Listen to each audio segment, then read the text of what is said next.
Hi, this is Tim of the 1916 Company. Welcome and thanks for logging on. If you love this watch, email me, Team Mosso at the1916company.com for purchase pricing and availability questions regarding this watch. Today, we discuss a relative rarity and incredible pioneer whose place in horological history is secure from Patek Philippe.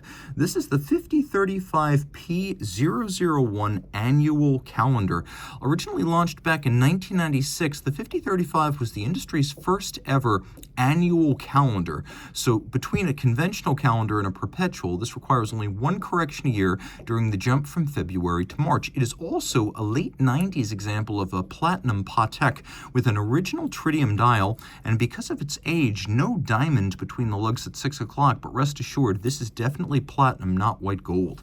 It's a beautifully sized and proportioned watch, so you can see 35 millimeters in diameter, 10.7 millimeters thick from lug tip to lug tip, 44.2 millimeters, with a 19 millimeter spacing in between the lugs. We'll throw it on my wrist, which is 16 centimeters circumference, and even though the strap is still stiff and hasn't been broken in, it wears quite nicely, comfortably.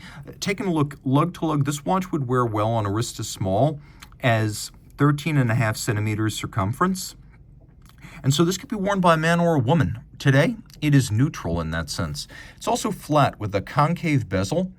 Any kind of a sleeve or dress cuff will easily slide up and over it. And the watch has a nice satisfying weight to it. You can see from over the top, which always exaggerates the width of the watch, that the lugs are still well within the boundaries of my wrist. Obviously, the strap is a little bit newer than the watch itself. Large rectangular scale, symmetrical size and shape alligator leather. This is always a very expensive and rare cut of the beast. Large, symmetrical, rectangular scales. Now, it's got a little bit of a distressed grain to it, a high gloss look. We've got an edge that is folded, a monotone stitch calfskin on the bottom, brand new Patek factory strap, no crimping, no gouging. We have here a matching platinum single fold clasp with a Calatrava Cross on the outside, and then on the inside we got this little radial spring that helps to keep it quite a bit more secure than you'll find on a conventional friction fit clasp. The case is simple. It has a lot of handsome compound curves. In fact, there are only a few straight lines here, typically the junction of case and bezel if you view it in profile like this, and then the interfaces of the lugs. Otherwise, all is curved. The crown is slightly countersunk into the case band, which adds to the elegance. You can see it too features a Calatrava Cross. That's the logo of the manufacturer. You'll find it again on the reverse.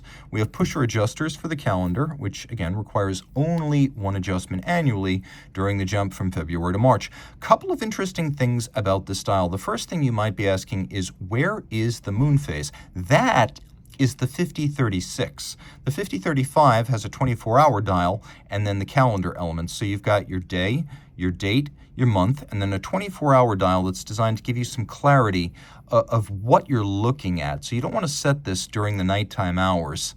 And so you want to know, am I looking at 7 in the morning or am I looking at 7 in the evening? And you can see that little stub hand is just past 6, so you're looking at 7 in the morning. So it's safe to make changes to the calendar. Also worth mentioning here is that this is an original tritium dial. And although it's not T-signed, the patina that you see here is the real deal.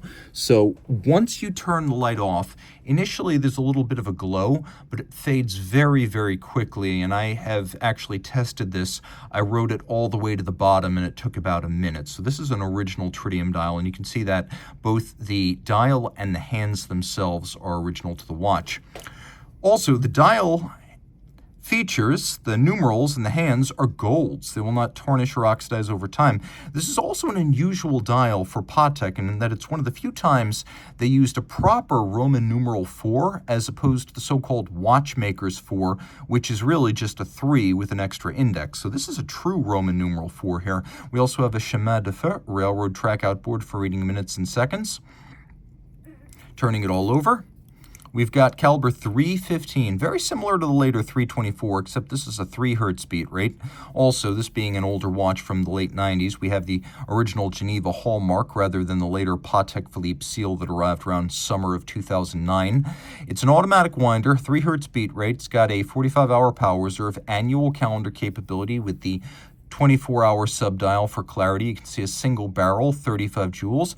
Handsome decoration that if you look very, very close, you'll find it's a bit more rustic than on later Patek Philippe center rotor automatics, as at the time Patek was still adjusting to the idea that people would be scrutinizing movements. They were always accomplished and they met the standard of the Poisson de Genève, but back then, if you got very close to bridges, you could see milling marks underneath the polishing because they never intended these movements to be viewed under microscopes, the way people actually look at them under high-powered optics these days. It was a kinder and gentler time in the watch industry, but it is accomplished both mechanically and decoratively. With a free-sprung Gyromax-style balance, it can take a very precise regulation. That's also a fairly shock-resistant balance architecture, and all of this was 30 meters water-resistant back in the late 90s, though I recommend you not test the theory today. A power watch for him and for her, and an historic first, the first annual calendar, in platinum, no less. Reach out to Team Mosso at the 1916company.com for purchase and pricing details.